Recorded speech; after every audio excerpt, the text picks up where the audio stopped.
Hoje eu quero liberar essa palavra para a sua vida. Escuta isso aqui.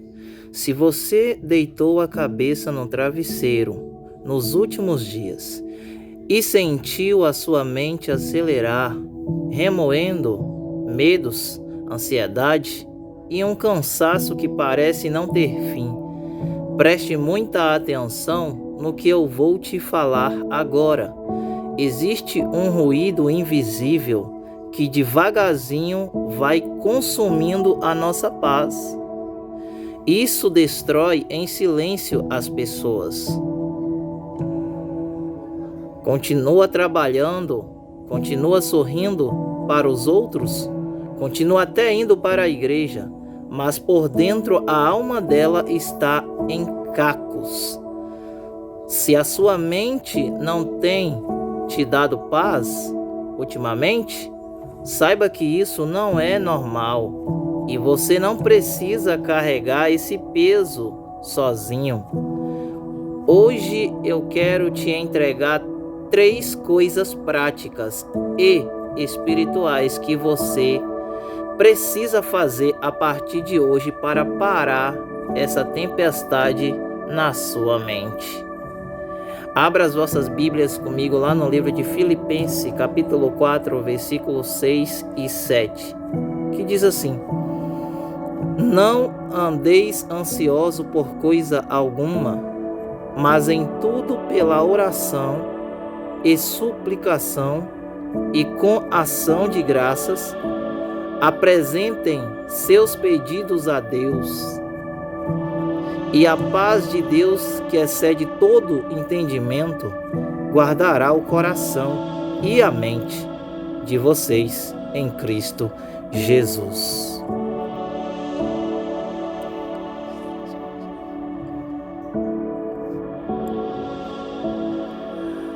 Sabe qual é o maior erro? É quando a mente acelera e tenta resolver todos os problemas de uma vez só. Com a força do pensamento, Deus não te pediu para carregar o peso do amanhã. Hoje, quando a mente não te deixa em paz, o primeiro passo é entregar o controle daquilo que você não pode mudar.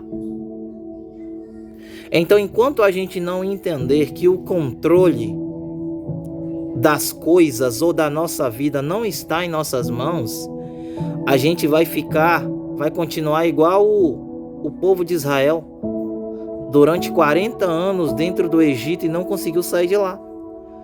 O povo ficou andando em círculo e não saía do lugar. Por quê? Porque tentava resolver as coisas do jeito deles. Porque achava que tinha que ser do jeito deles, queria carregar o peso sozinho. Eles não queriam dividir as tarefas com Deus. Eles não queriam entregar o controle da vida deles na mão de Deus. Eles achavam que voltando para o Egito seria a saída. Mas só que enquanto eles não entenderam que o controle da vida deles estava em Deus, a vida deles permanecia no mesmo lugar, vivendo aquele ciclo vicioso, a qual eles não conseguiriam romper. A vida deles viviam travada, Deus não deixava faltar pão, não deixava faltar água, mas eles viviam ali, dentro do deserto, e não conseguiam sair. Quando eles entenderam que a vontade de Deus é boa, perfeita e agradável, foi aonde o próprio Deus trouxe a alegria no rosto deles e apontou o caminho a qual eles deveriam seguir. Mas enquanto eles não entenderam que a vontade de Deus ela é boa, é perfeita e é agradável e que tudo coopera para o bem daqueles que o Senhor ama, eles continuaram andando no deserto durante 40 anos e não saíram de lá. E às vezes a gente fica questionando a Deus por que as coisas estão dando errado. Por que às vezes eu deito a minha cabeça no travesseiro e parece que está passando turbulhão de coisa na minha mente e eu não consigo descansar. Eu não consigo dormir, eu perco sono, ansiedade. me apavora, eu não consigo ficar com a mente tranquila, é porque simplesmente às vezes a gente enche a nossa mente das coisas desse mundo, de trabalho, tarefa de casa, tarefa do serviço, é menino, é marido, é mulher, entendeu? É afazeres, e a gente não para um pouquinho para raciocinar, para lembrar que o fôlego de vida que sai nas suas narinas é por causa de alguém lá em cima.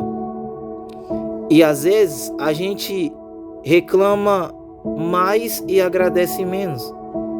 Porque a partir do momento que Deus ele disponibiliza saúde, ele disponibiliza fôlego de vida para nós, é o maior sinal dele dizer: você está aqui nesse cenário, mas você não está sozinha. Você chegou até aqui, debaixo dessa tempestade, mas você não está sozinha. Aí você vai dizer: eu não estou sozinha, mas por que eu permaneço dentro de uma tempestade? Sabe por quê? Porque não existe bonança sem tempestade. Porque Jesus estava dentro do barco dos discípulos, mas os discípulos se encontravam em tempestade. Entende? Então o fato de Jesus estar dentro do barco não significa que a tempestade vai acalmar. Porque enquanto Jesus estava deitado no barco, na proa, eles não incomodavam Jesus, porque a tempestade não tinha chegado. Mas só foram incomodar Jesus para se acordar, para acalmar a tempestade, quando as coisas se apertaram. Então, enquanto a maré estava mansa, estava tudo devagar, silêncio. Jesus estava dormindo e eles não incomodaram Jesus enquanto ele estava dormindo, enquanto a tempestade não alcançava o barco. Mas a partir do momento que a tempestade alcançou o barco deles, foi o momento que eles gritaram e disse: mestre, não percebe que nós estamos perecendo? Então, Jesus só é Jesus no momento que a tempestade alcança o barco. No momento que a tempestade não chega, não tem problema Jesus ficar quietinho no canto dele, eu não quero incomodar ele, ele não serve para mim, ele não significa nada para mim. Mas quando a tempestade chega, então Jesus significa alguma coisa. Então, é sobre isso. É sobre trazer sentido às coisas quando tiver calma, mas também quando não tiver calmo. Porque Jesus estava ali para acudi-los, mas não para acudir só no momento da tempestade. Ele estava ali para acudi-los antes dela. Porque se tem uma coisa que nós cometemos muito, é querer chamar a atenção do mestre só quando as coisas se apertam. Mas por que nós não prestamos um culto de ação de graça quando está tudo bem, entende? Ah, mas você quer dizer que Jesus é vingativo? Não, não é vingativo. É porque o céu só dá prioridade quem dá prioridade para eles. Se eu não tenho Jesus como prioridade, como que Jesus vai me ter como prioridade? Ele vai até te livrar, mas ele vai deixar o vento soprar um pouquinho. Porque não tem como ele te tirar da situação que tu tá, sem deixar você entender que você está ali, mas é por conta da vontade e escolha tua e não dele. Entende? Ele não vai deixar você morrer, mas escolhas definem destino. Se eu sei que eu não posso ir por esse caminho, se eu for por ele, vai dar ruim. Entende? Jesus pode te tirar de lá? Pode. Mas é livre-arbítrio. Entende? Jesus não força ninguém a adorar. Entendeu? Jesus não obriga ninguém a adorá-lo. Jesus não obriga ninguém a dar culto de ação de graça a ele quando tudo está bem. Mas ele deixa bem claro, entendeu? Que a gente tem que reconhecer ele no momento bom e reconhecer ele nos momentos ruins. Porque ele não é só Deus de momento bom, ele é Deus de momento bom e Deus de momento ruim. Então, essa mensagem foi para trazer reflexão para dentro de nós, entendeu? Então eu quero orar pela sua vida. Eu peço a Deus nesse momento que o Senhor vai de encontro à tua alma, encontre a tua família aonde você estiver. Eu peço a Deus que venha acalmar essa tempestade que te alcançou. Eu peço a Deus que venha acalmar esse vento que tem soprado dentro do teu barco, a ponto de você pensar em desistir. E hoje eu estou aqui E no nome do Senhor Jesus, eu creio que se a tempestade tem soprado na tua vida, na autoridade que tem no nome de Jesus, eu creio que ela vai se acalmar. Que essa tempestade vai cessar e você vai chegar do outro lado, em nome de Jesus. Amém? Que Deus possa abençoar a sua vida, seu dia, em nome de Jesus.